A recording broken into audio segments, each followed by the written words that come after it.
There are too many to cover.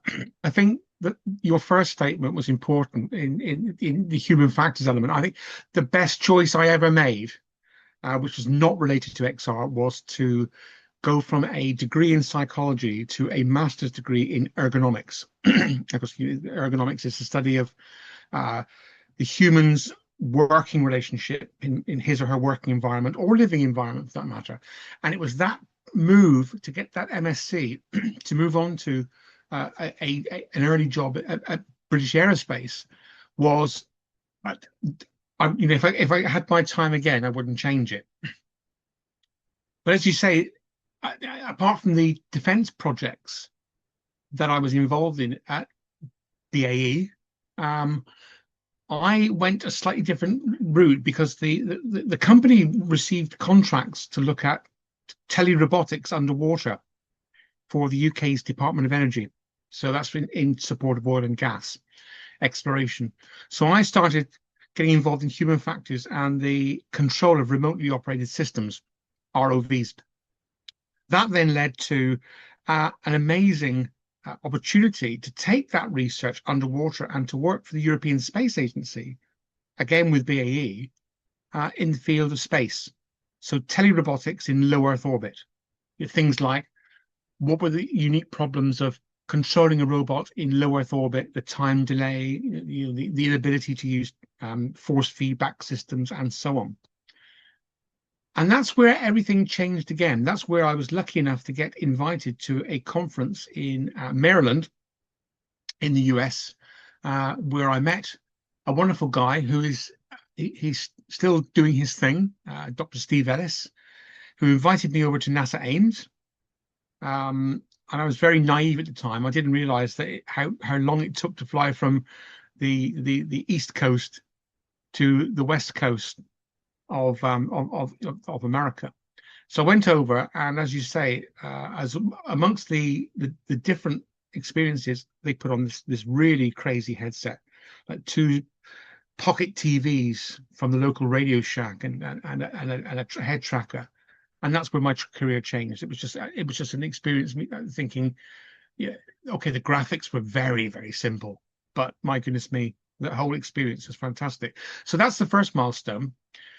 Second milestone, I think, was there was a major conference on teleoperators and presence held at the Sheraton Hotel in Santa Barbara in 1990. Everyone who went on to be if you like, a big name in virtual reality was there. So Henry Fuchs, Jaron Lanier, there was Suzuki Tachi from Japan. All manner of people came to the conference, and it was fantastic. And that's where we announced the launch of our project to develop the Teletat glove, which actually, I'll go back here. Ooh, it's still hanging up in my little playroom. There's the original Teletat glove. From 1990, I invented that. It wasn't particularly successful, and haptic feedback hasn't been successful. But nevertheless, so the 1990 Sheraton Hotel was a real experience. And that's where the journal Presence was launched, of course, in 1990.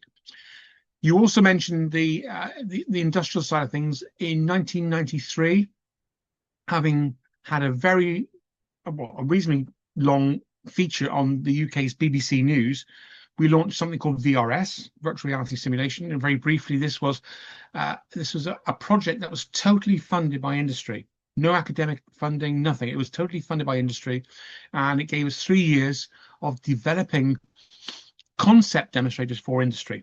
And we had big names like again, BAE System submarines.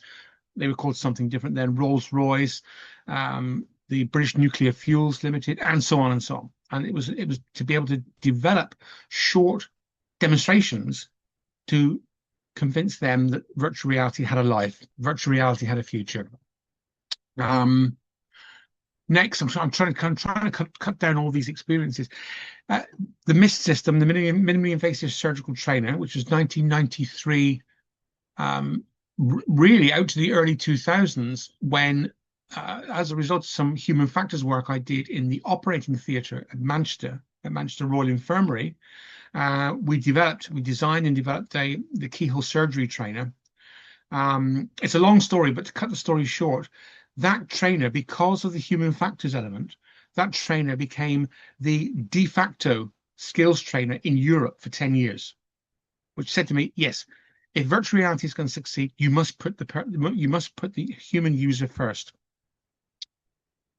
Early 2000s, it was because virtual reality actually flopped quite a bit in the late 1990s, mainly because of the games industry. The games industry then came back online, and in the early 2000s provided us with software and hardware, graphics acceleration boards, which meant we could do all kinds of things we couldn't do before for a fraction of the price. So we could put virtual reality onto PCs with powerful graphics cards that in the 1990s, we would have to have used a Silicon Graphics reality engine, which cost six-figure sum. So that was a major milestone. That meant we could start doing much more investigations and concept demos. And then finally, I think the other milestone was between 2003 to 2012, where the UK launched what it called its Defence Technology Centre programme. And I was part of one of those centres called the Human Factors Integration Defence Technology Centre. And between 2003 and 2012, we were able to develop simulation demos for UAVs, for healthcare, for weapon systems prototyping, military vehicles prototyping, and we built up a huge portfolio. And it also enabled me to get back into the healthcare sector by working with injured soldiers and air crew coming back to the UK from wars abroad, sadly, and also enable us to do rehabilitation work, mental restoration work. So that those 9 years were immensely powerful to re-establishing a presence in virtual reality and in the UK. I think that's probably more than you need.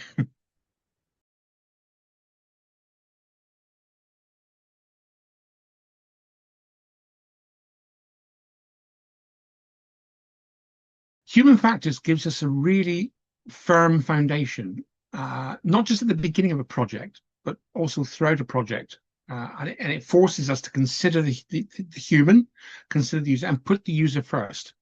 Even today, we see many demonstrations online that don't do that. They may talk about UI and UX, but if you look deeper, those are just words that try to convince people that they understand the user, and they don't. And it can be quite challenging. It doesn't take a lot of time, and this is where people sometimes get negative about human factors. They will say, well, it's icing on the cake. It costs too much. It takes too much time. It doesn't. It needn't. But mainly because the discipline of human factors, excuse me, actually provides us with tools and techniques, enables us to observe humans, enables us to debrief humans, to watch what they're doing vis-a-vis their task. It enables us to carry out task analysis, which is very important. It's something I've done quite a lot of in my career. Enables us to assess stress, assess workload. Enables us to interact with the human to perform cognitive walkthroughs. And that enables us to really identify the mental and physical capabilities and limitations that the real people who will be using the technology in the real world. And that's absolutely key. I think that's absolutely key. And it's not just individuals, it's also teams. You know, one of the things I found when I was doing the human factors appraisal for the keyhole surgical trainer is it's not just focusing on the surgeon, it's focusing on the complete team. So there are multiple surgeon support specialists, nursing staff, anaesthetists, etc., and they all interact in a very constrained context. And that's what human factors gives. That human factors actually gives us. It enables, and taking it into VR, we can then, as I've done in the past, define various fidelities, various levels of detail we need to achieve the end goal. Again, there's this myth going around that for virtual reality to succeed, it needs to be of the highest fidelity, as close to the real world as you can get it. But that's not true. It has to have psychological fidelity as well as engineering fidelity. And psychological fidelity enables us to really know the user and to ensure that any technology that we give them matches their capabilities and their expectations. Otherwise, we lose the trust of the user. We lose their confidence by if we don't do this, we may compromise their own performance, and it's through no fault of their own. And this is important. Coming back to empathy, when we take our technology into care homes and hospices, which we'll be talking about a little bit later, see applications targeting senior citizens, those with mental and physical disabilities, those people who may be at the end of their lives. As we found on numerous occasions, we need to be really empathic in terms of how we interact with them, how we listen to them, how we tailor our technology to make sure that they get the best possible experience. So this knitting between human factors and empathy is an absolute crucial one, in my opinion.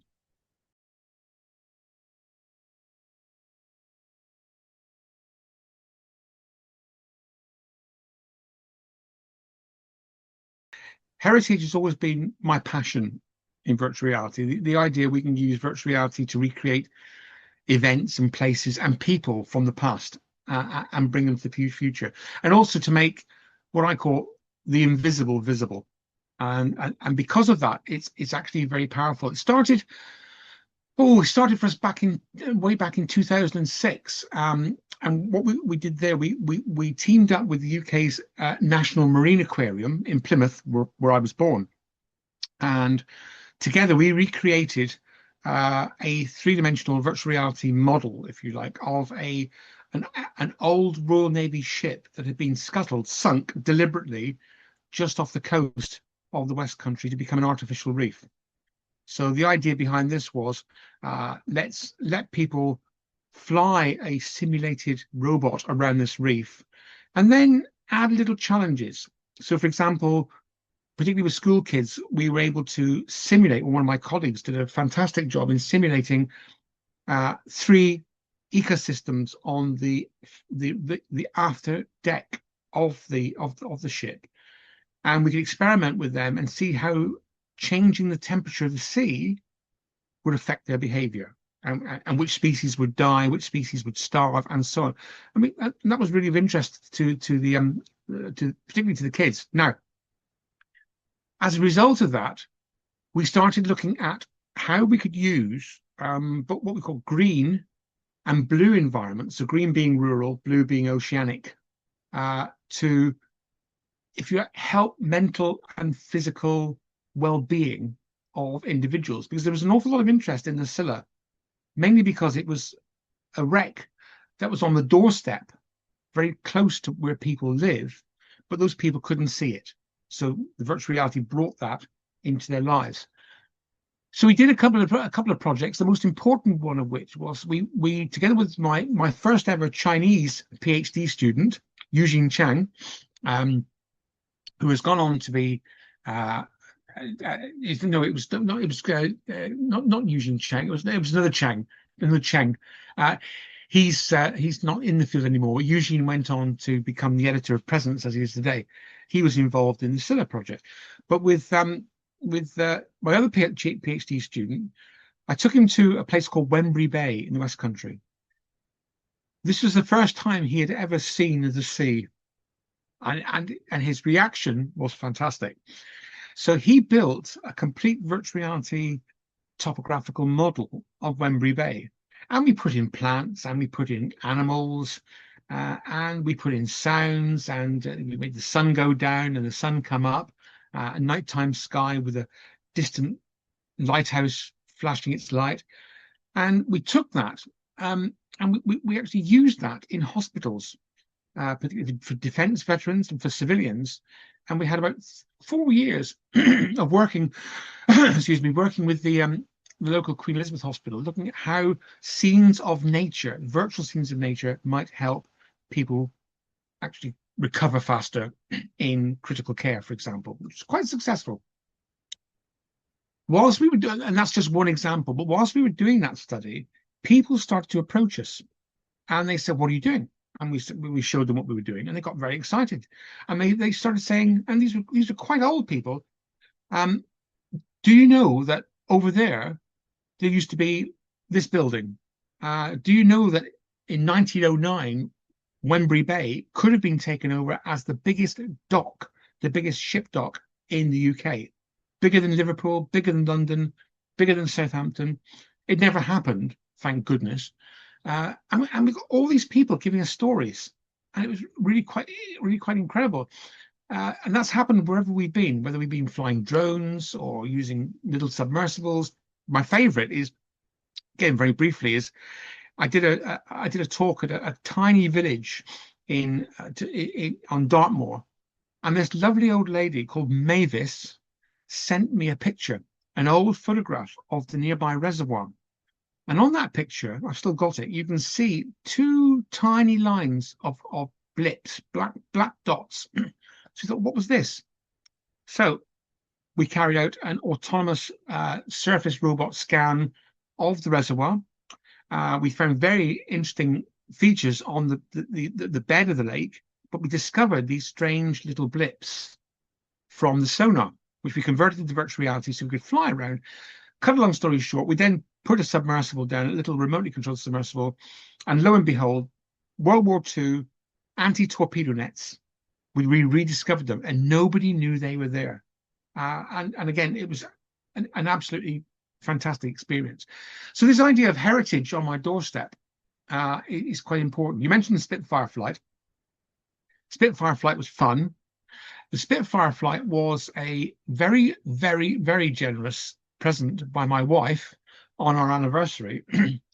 And yes, so I got to fly in the Spitfire, and the in the video is on my YouTube site. But I was able to take a 360 camera, put it onto the cockpit so you can actually see around, and you can look out. And that one has always been popular in care homes. The older residents of care homes love it. And sometimes we hear that old people don't engage with virtual reality. That's rubbish. If you put them into this, just 360, put it into a Vive Flow headset, and we can't get them out. We try to limit their time with virtual reality, but they refuse to come out because they love it so much. HMS Courageous, as you mentioned, that was in fact a 3D scanning exercise of this Cold War nuclear submarine, where we used the Matterport 3D scanner, taking that into care homes. People, particularly in the West Country or ex-Navy, loved the idea of seeing that on a nice curved gaming screen, but be able to go through the submarine one more time. And the veterans who were members of the crew of the submarine, who are no longer able to climb down into the real submarine because it's just too much for them. It's too hazardous. They can visit their submarine one more time. So that effect was fantastic. And similarly, the other thing that we've done, again, you can see all these demos on my YouTube site. But train rides, we were fortunate in engaging with some heritage railways in the southwest, particularly of the UK. And we would put a 360 camera onto the front of the train, record the journey in glorious 360, put that into the Vive Flow, and it's as if you're sitting on the front of the train, almost something like Polar Express. And you look down and you can see the tracks going between your legs, and it's incredible. But the older people, the older generation, just love it because it's something they remember, and it's something that brings them out. You mentioned the communication. It helps them to recall things from their own past. And what we found in using it is, rather than just sitting in a circle in their chairs, they start talking to each other. They start sharing experiences. They start sharing experiences that even the healthcare assistants didn't know, were unaware. And it's there's no money in it, but then the reward we get of putting patients at the end of their lives and patients in hospices and care homes, the reward we get is just seeing how it brightens up their life, how they identify, and how it triggers memories from the past that they want to tell us and they want to tell their relatives. So that's the healthcare from heritage. Again, a bit of a long answer, but it's so important because it's an underrated field of study. And again, it comes down to empathy. You know, how you empathize, you listen to the old people, you look at the way they interact, and you try to recreate things quickly that they will identify with.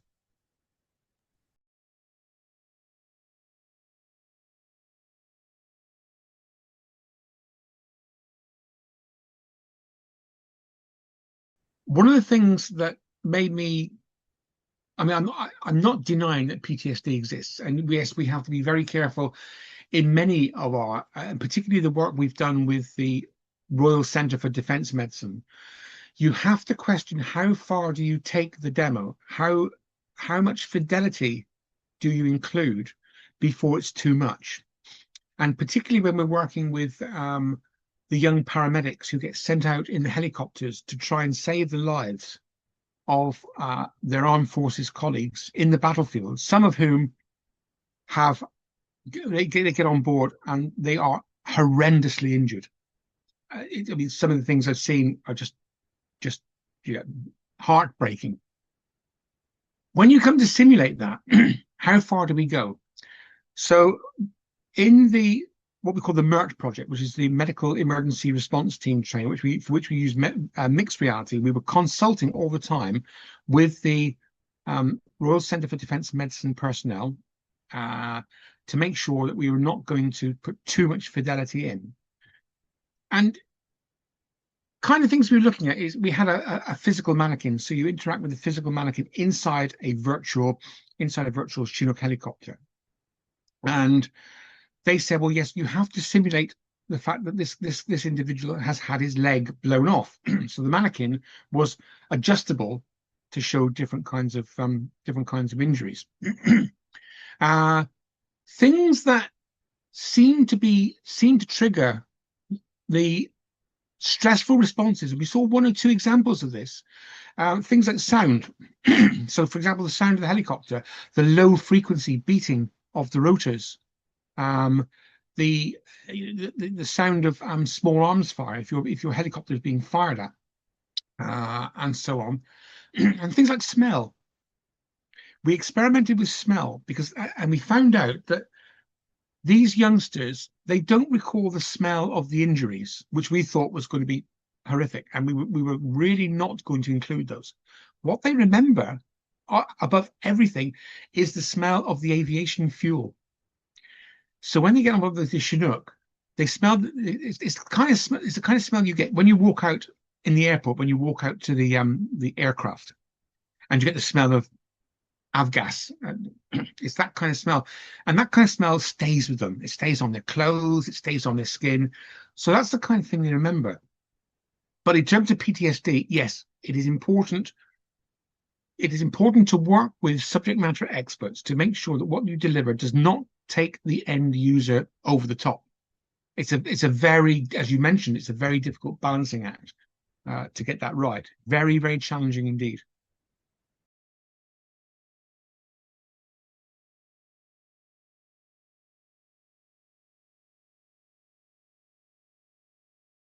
That's an excellent question, because I've had numerous students who have come to me in the School of Engineering. None of them have touched 3D, virtual reality, computer generated graphics. None of them. Some of them drop out. The ones that come to me 4 months later, including one Indian student who came back to me with a 360 representation of an alpine mountain scene, for which Sir David Attenborough actually did the narration. Some of them come back with fantastic projects, and they go off and get careers in the field. The one thing I always start my lectures by saying, don't believe anything you see online. Question everything you see online. And people who know me refer to me as the grumpy old man of LinkedIn. And I think I try not to be grumpy. I try to be realistic, because there is an awful lot, as you say, there've been so many waves of virtual reality. I reckon it's almost every 7 years we see a cycle, and I've seen, well, too many of them, I'm sure. But yes, I get them to question everything that they read, to do their research. They have to avoid the pitfall of recreating something that's gone before. We're seeing that a lot at the moment. We're seeing that. I won't mention the country in particular, but we're seeing that in one particular, excuse me, one particular country where they're publishing things on LinkedIn that are A, wrong technically, B, have no evidence behind them, and C, many things have been done before, and they just haven't done their research. But by research, I don't mean things like trade brochures or online adverts. I mean good, peer-reviewed research, peer-reviewed papers, peer-reviewed books. We do not rely on the overhyped claims by companies and developers. I also point out to them, do not expect to be a millionaire if you take up virtual reality, because it won't happen. In the 1990s, I was told, being the first person wasn't the first person in the UK, but one of the first people to try to make virtual reality more than a game. Well, you're onto a winner here, Bob. You're going to be a millionaire. Rubbish. Total rubbish. So here I am today. I'm sort of semi-retired. I am not a millionaire, but there were too many false promises made about virtual reality. It's a fantastic discipline to be involved with. You can get a lot of personal benefit, a lot of personal reward from interacting with people and delivering things that you can tell will make a difference. And when you experiment with them, you can find that they do actually make a difference. So the students concerned, or the youngsters, I mean, my recommendations are, they need to become experienced with 1 or 2 VR rendering packages. So I'm thinking maybe Unity is one that my youngest son is using, and he's doing great work. He's just finished an ice planet demo for some space researcher friends of ours in Europe. Things like Unity. Unity supports newcomers to the area very, very well. Some excellent online tutorials. Blender is another great example. A lot of my students in the past have been using Blender. Blender used to be the poor relative of VR. Not anymore, not any longer. I've got some lovely demos which show that to be the case. Yes, you're right. Learn to understand how to get involved, how to get users involved right from the word go, right from the get-go, and make sure that they're involved all the way through your project. There are plenty of great human factors assets out there. And again, if anyone wants to contact me after this, then I can give them some pointers as to where to get the guidance and the kind of things you need to do.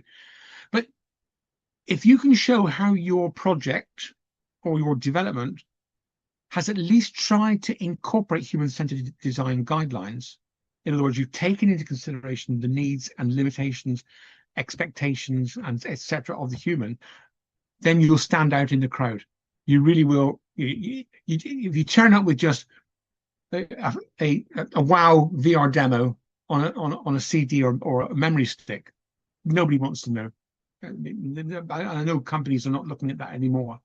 So build up a portfolio, volunteer, get involved with local organizations. You might want to get involved, for example, with the local doctors, the local veterinarians. You might want to get involved with local care homes, and build a virtual reality demo and test a virtual reality demo within those organizations, and the rewards you get will be incredible.